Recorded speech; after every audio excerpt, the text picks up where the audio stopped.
Hey, it's SHEENA. Welcome back to the Astrology Masterclass with Queer Collective. And today we are going to talk about the astrology sign of Sagittarius.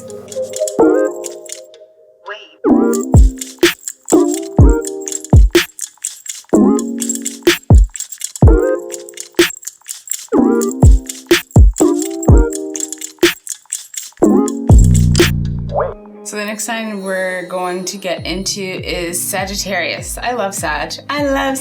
Energy. Sagittarius is really an exciting sign. So one, Sagittarius is a fire sign. So similar to Aries and Leo, having that excitable, kind of changeable, really the ability to ignite and inspire people. Sagittarius is all about inspiration, long-term vision, long-distance planning. And so when we think about long-distance planning, long-distance traveling as well comes up. And Sagittarius is really like the explorer, the adventurer, someone that wants to see other places, other lands, other experiences, other cultures. They are great communicators in the sense of language. So in how Gemini is the opposite sign of Sagittarius, and we know is a communicator, and how we at the time of Gemini are learning languages, are learning whatever our mother tongue is, or our mother language, but also the opportunity to learn other languages in that high school time. Sagittarius is when we are actually able to now use that language to be able to communicate and converse with people from different experiences, different cultures, different places around the world. And so it's interesting now that we're in this space of virtual connection and connectivity, and being able to connect the web and to connect people from across cultures and have really ultimately a cross-cultural understanding. This is what Sagittarius really lives for. Why are they interested in this, in these realms and these experiences? Because they're ultimately really in pursuit of their own personal brand of spirituality, their own personal brand of truth, and their ability to communicate that truth ultimately. Sagittarius come into this experience with a really excitable, inspired, like they have this ability to inspire themselves and to inspire other people. And they oftentimes get this sense of inspiration by speaking their truth, and sometimes they're a little bit blunt about it.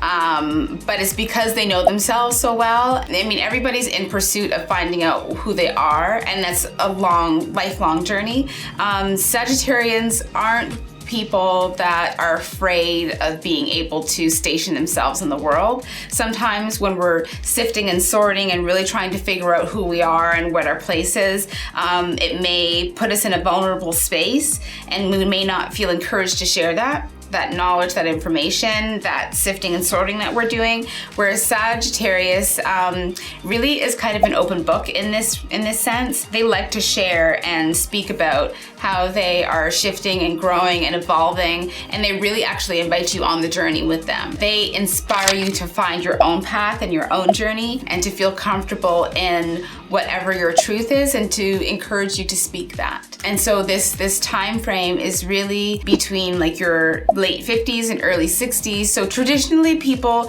have waited until this time to travel. So it's like when you're retired, you travel. And of course now we know that this consciousness is shifting. You know, there's this focus towards wanting to live the good life and wanting to the good life through experience. That's very Sagittarius.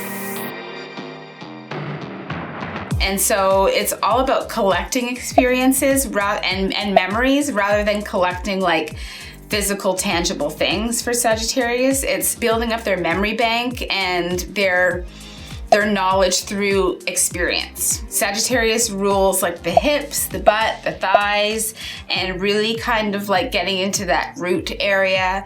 When I talk about root, so I reference like the root chakra, and just that feeling of wanting to activate that lower body. And because Sagittarius really has this alignment with nature, probably people that love to hike or swim or bike or use like their lower body extremities in some way. I think I'm gonna get into a tarot reading.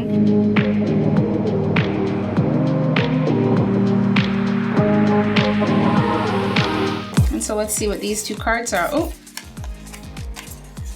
We have two. So one we pulled before. The communication is key. Communication is key, new moon in Gemini. And it's interesting because as I referenced, the opposite sign for Sagittarius is Gemini. And so I'll speak to this in a second, but your other card is you're very close to achieving your goal, gibbous moon. So that means that the gibbous moon is a waxing moon, so it's getting to its fullness or to its 100% of its fullness.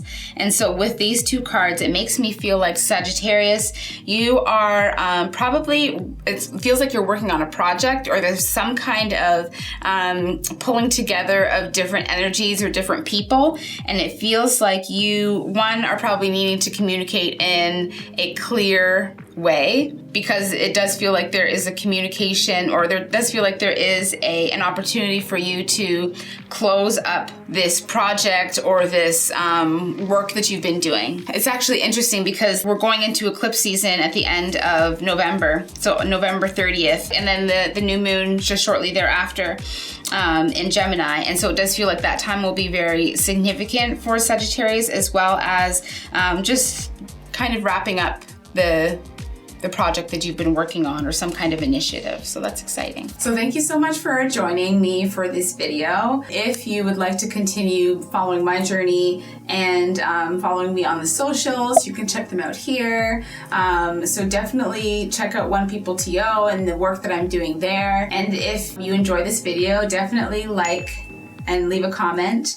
And if you can subscribe because you want to follow what Queer Collective is doing. And if you want to find out anything else about how astrology applies to you, specifically to your chart, if you want to get a reading or even just more content in this way, reach out to let us know what you want to see. Right on. Good to see you. Thanks for being here.